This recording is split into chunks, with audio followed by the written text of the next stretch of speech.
Ladies and gentlemen, please welcome Head of Research and Innovation, Amadeus, Marion Mesnage, in discussion with Skift Travel Tech Editor, Sean O'Neill.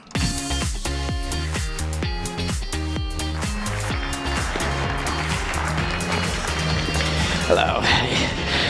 So Amadeus is the largest travel tech company in the world, and they recently did a reorganization where they created a research and innovation unit that gathers together about 80 data scientists, researchers, experts in innovation management. And one of the things that Amadeus is trying to do is be able to find opportunities for creating value and capturing that for Amadeus, for its customers, and for travelers. And the person who leads that is Marion. Thank you for coming all the way from Madrid for this today. Thank you very much for having me today. Yes. Thank you. So I've been covering the business for a while. A lot of travel technology companies, they create these innovation units, but they don't really seem connected back to the mothership. Is this just a marketing gimmick by Amadeus? No, it's not. Okay. Actually, today it's not enough to do innovation for marketing. Right. You say we are a large company, and that's absolutely true, but if we're large, it's because we've been growing over the past years. Right. And this growth is our success and our pride, but it's also setting the standards very high. So if we want to keep up with this growth, if we want to also keep up with the expectations of travelers, which are evolving very fast, we've heard that today many times, well, the company understands that we need a kind of continuous supply of new ideas and the ability to transform these ideas into promising businesses. So you're actually incubating new businesses? Absolutely, yeah. We're incubating new businesses, either internally in our research and innovation team, or scouting these ideas externally, working with startups, or co-innovating with partners and customers. Okay. So we heard earlier today, Carnival's John Padgett talked about how they used Internet of Things, brought it to life in the Carnival medallion. So is Internet of Things something that Amadeus is interested in? Yes, absolutely. Okay. We see in particular needs for tracking assets in the airline industry. One important asset is luggage. Okay. So as a traveler, you know that everybody hates losing their baggage. Yet this happens still very often. So like 25 million per year, I heard, are lost. It costs huge fortune to airlines. And well, you know, in a time where you can track your pizza delivery or your Amazon delivery like to the meter, why can't we have our baggage track where you put your personal belongings so you want also to be tracked? So yeah, this is something we are looking at, and really the make or break when you will do that is the ability to do that at a reasonable cost. Mm-hmm. So recently we have been working with a company in Paris called Sigfox, okay, and they develop. They like to refer themselves as 0G. So in reference to 5G or 4G, 5G, and so on. So their technology is very simple, very low, so low cost, low bandwidth. So unlike 5G, for example, so it can transmit very small amount of information, but at just enough to transmit a location or a temperature or typical asset tracking use cases. They have global networks, so which make it very suitable for travel when objects are traveling across different locations. So we feel that technology is particularly relevant for this type of tracking objects that move from one country to another. Okay, and Sigfox, based Sigfox. So it's a French company. Yeah. Okay. So we had a startup innovation pitch session in the middle of the day. Did any of those startups catch your eye? Oh yes, oh yes. No. All of them were very, very, very good. We have been in touch with all of them at some point, so it was nice to see the progress. So I can tell you the one I vote for if you want. Sure. So for me, it would be Trust Stamp. Okay, Trust Stamp. I think they're addressing an opportunity around ID management, which is has a lot of potential in travel today. And I think they're bringing really a piece of the puzzle which is needed and addressing a pain point. So that would be my choice, and it was very well delivered. So yeah. Okay, cool. Oliver Heckman from Google was on stage talking about how Google sees artificial intelligence as very important, as one of the big bets that they're placing. I'm sure that artificial intelligence is a big bet that Amadeus is placing. What do you see as more important? Is it about getting these connectivity available, or is it quality of data? It's the whole package. So it's. I think I agree with Oliver that this is the most relevant, the most new thing that's happening in the IT today. And for me, it's the whole. So it's the ability, it's the availability of new data and the ability to transform this data into a new insight, which is completely new and which is enabling data-driven applications, all sorts of data-driven applications. So. We look at this area of data-driven application end-to-end. So we are interested in new algorithms to transform the data. So, for example, my researchers at the moment are working on are trying to apply the same algorithm that are used in autonomous vehicle to do continuous experimentation in a website. So it's we are trying to have websites autonomously improving themselves by continuously learning and experimenting. Think a bit like A/B on steroid to converge toward the always a better version of themselves. So that's still a research, but that's very interesting. I can give the example as well of a company we came across recently called Asaya. And they're using computer vision to track airplanes during the turnaround time. So when a plane arrives at a gate, a camera can film and detect important events. Like, for example, the operator put the blocks under the wheels, the thing for the baggage open, the fuel is put. So every single one of these operations that are needed during this turnaround on time can be tracked.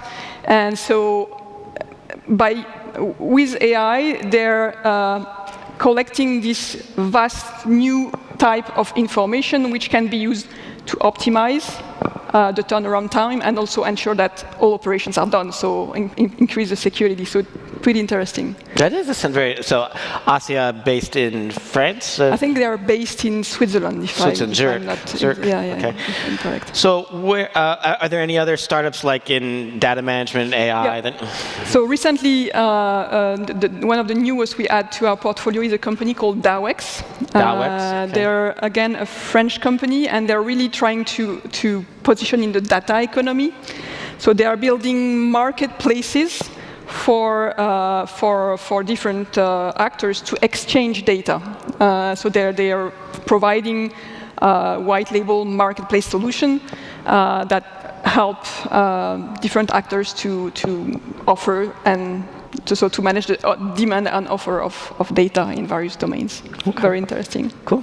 So you mentioned Trust Stamp, and that touches on digital identity management. So is digital identity management, a topic that's of interest more broadly to Amadeus? Yeah, absolutely. And I think it's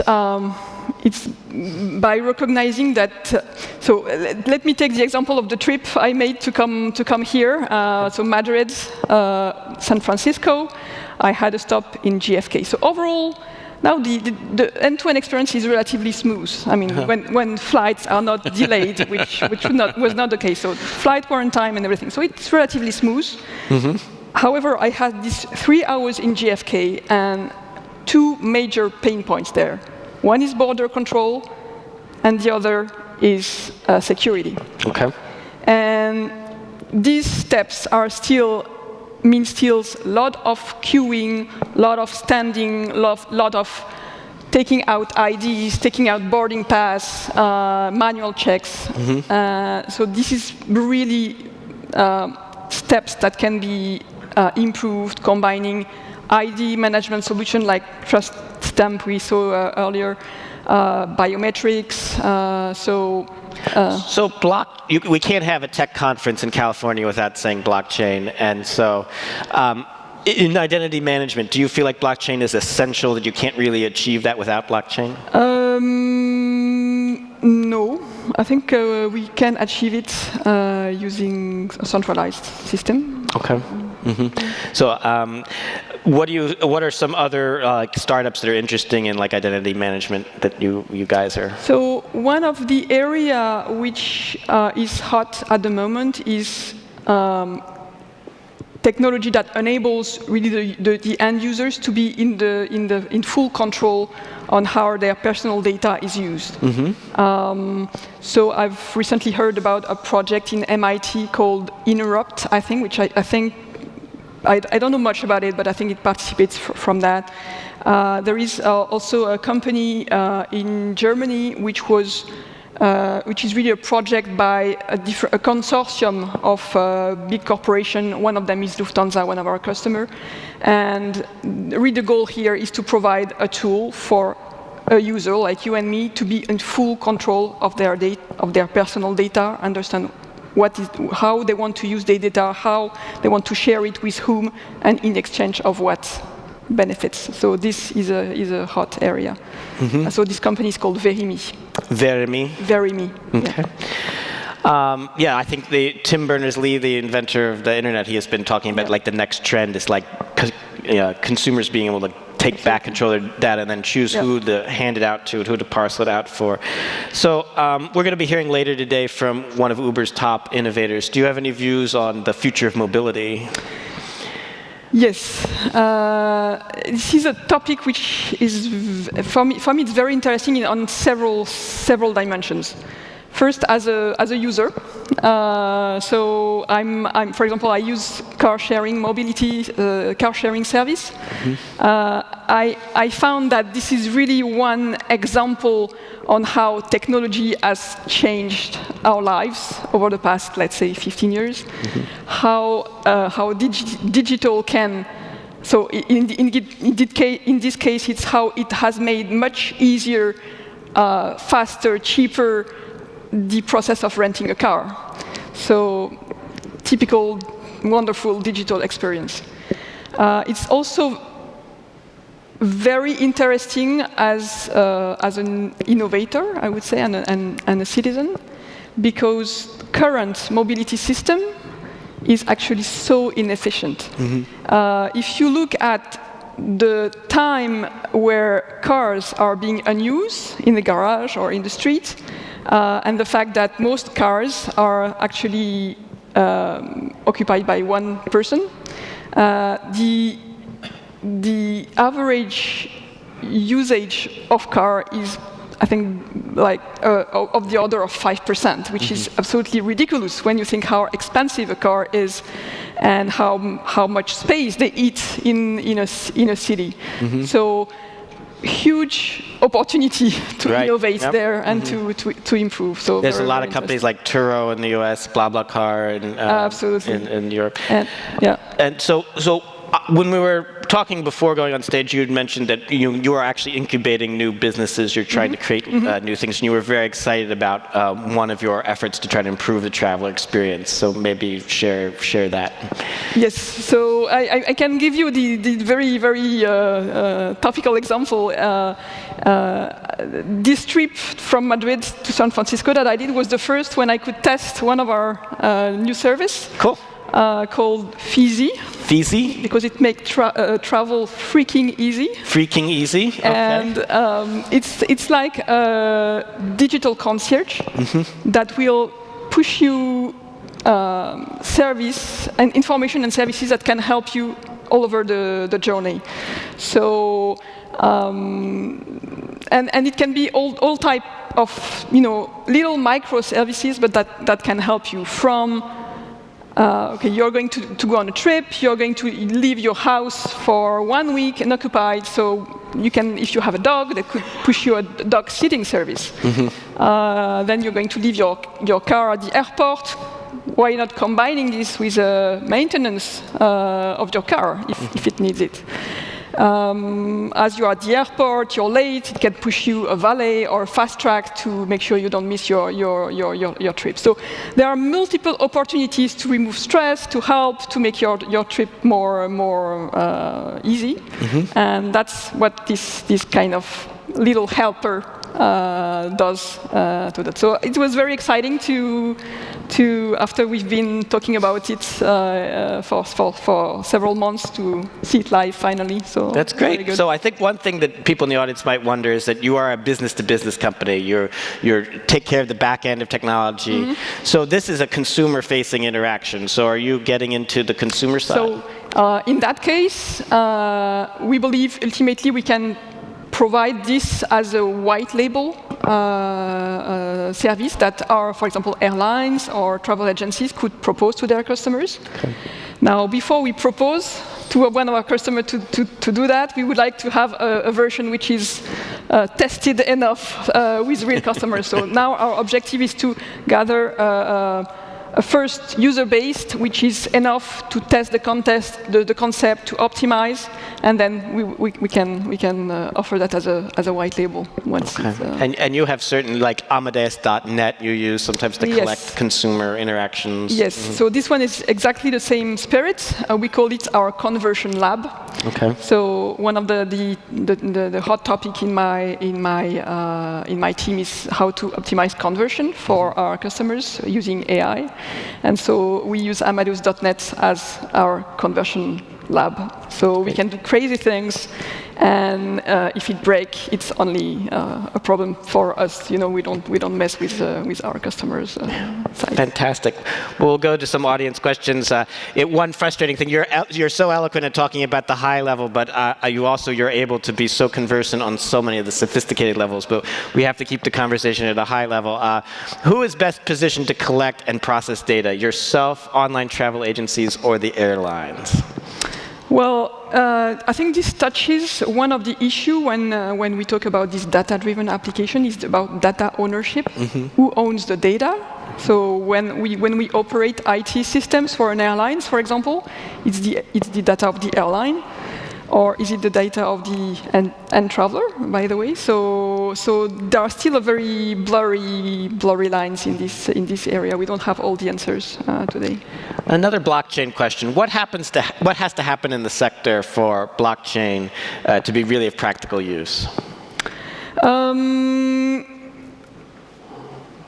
Many still open questions. So our position on blockchain is still very open. It's a very intriguing technologies. We're still looking for use cases where we confirm a true added value of this decentralized system over a centralized system. So very intriguing presentation earlier from what's the name of the company? I forgot the entrepreneur that presented this. Yes. Arise? No. Arise. Yes. Very intriguing examples. So what has to happen? I think demonstrate scalability. I would say. Scalability. Scalability, yes. One more question would be about Amadeus's baggage tracking thing, because I think we kind of left that hanging there. SITA, they have baggage tracking services. Delta Airlines, lots of airlines. Qantas have RFID tags and stuff. Is this sort of thing like we're going to be seeing in the market very quickly? Amadeus is having a baggage tracking service, or? So that's one of the service we incubating. Yes. Okay. Yes. All right. So it's something that may be coming down the line. You're in the process of testing. Okay. How long do you think it'll work independently, or do you think it'll work with the airline systems? So we are currently our plan is to propose this to our airline customers. Yes, to help to provide them with ways to track the baggage of their customers. Wonderful. Well, Marion, thank you so much for taking the time to speak with us. Thank you very much. Take care. Cheers. Bye.